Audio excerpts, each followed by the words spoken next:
Whether it be a thriller, a horror, or an action sci-fi, movie villains are an incredibly important part of the film, sometimes even making or breaking the movie itself.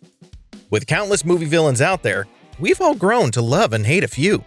Here is a list of the top movie villains that make us come back wanting more. Anton Chigurh. When accepting his Oscar for Best Supporting Actor in 2008, Javier Bardem was sure to thank both Ethan and Joel Coen for having him wear one of the most horrible haircuts in the history of my head. Thank you to the Coens for being crazy enough to think that I could do that and put one of the most horrible haircuts on history over my head. The quickly turned classic film No Country for Old Men would be nothing without his role as Anton Chigurh, a remorseless hitman who kills without hesitation. He perceives himself as the arbiter of fate and conducts himself outside of conventional understandings of justice and morality. He will at times preach his philosophies and beliefs before he kills one of his victims, leaving the grand decision of letting them live or die up to the chance of a simple coin toss, as seen through various parts of the film. The most you ever lost in a coin toss. His iconic weapon of choice, the bolt gun, used for killing cattle in slaughterhouses because of how simplistic and effective it is, although he still doesn't shy away from using various guns when conducting a kill. Even though we loved watching Javier Bardem in No Country for Old Men, we definitely never want to cross paths with him on any occasion. Loki. Comic books have an endless amount of heroes and villains that gain huge cult followings no matter how many adaptations they might go through. Marvel brought us one of the most impactful villains in the MCU, Loki. Tom Hiddleston's bitter, scheming, and maniacal adopted child of Odin became one of the most iconic MCU characters, having a role in a total of 6 MCU movies, with his plan to take over Earth using the help of Thanos' Chitauri army, ultimately falling at the hands of the Avengers and the Hulk.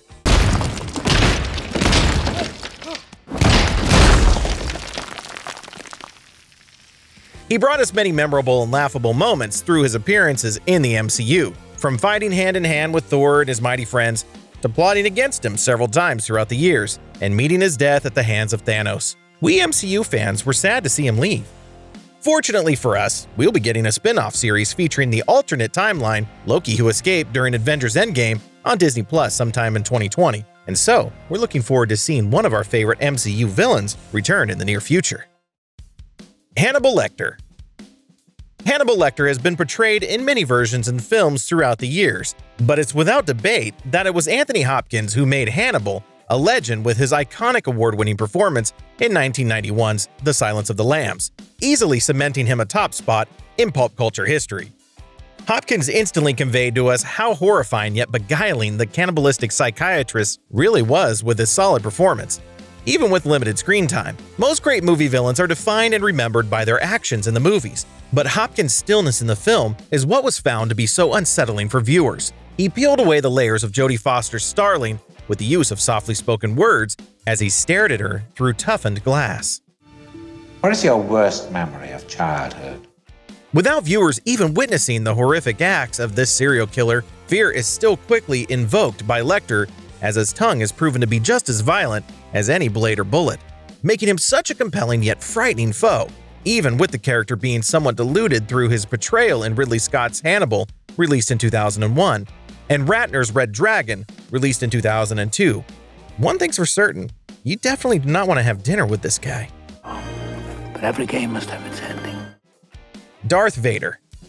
It's no surprise that Darth Vader is usually at the top of many favorite villains lists, being that the Force-wielding villain has an enormous backstory and has gained a very strong cult following that is very well deserved, even though his younger portrayal in the movies has a very, very dark side. No pun intended. Like killing off all the young Jedi, it didn't hurt his legacy of being one of the greatest villains of all time. With a well-balanced blend of tragic figure and evil presence, Vader's story takes us through a roller coaster of twists and plot lines, as well as gives us one of the most famous lines in movie history. No, I am your father.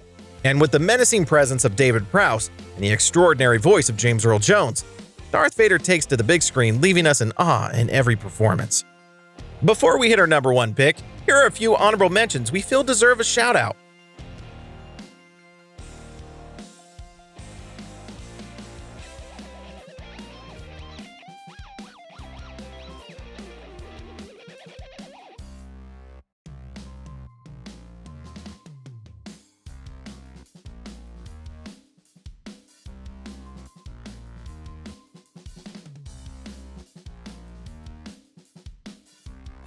The Joker. The Joker has been portrayed in many Batman films such as the 1966 and 1989 Batman movies and the 2016 Suicide Squad, which wasn't the most well-received version by fans and critics. You left me in a black hole of rage and confusion. And then there's the most iconic film adaptation of them all, 2008's Heath Ledger version of the Joker in The Dark Knight. Me?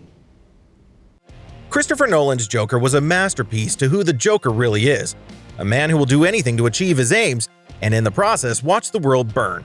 Joker was an extremely mentally powered character who attacked Batman's weaknesses, made his strengths powerless, and forced the defender of Gotham City to make decisions we normally wouldn't see in a superhero film.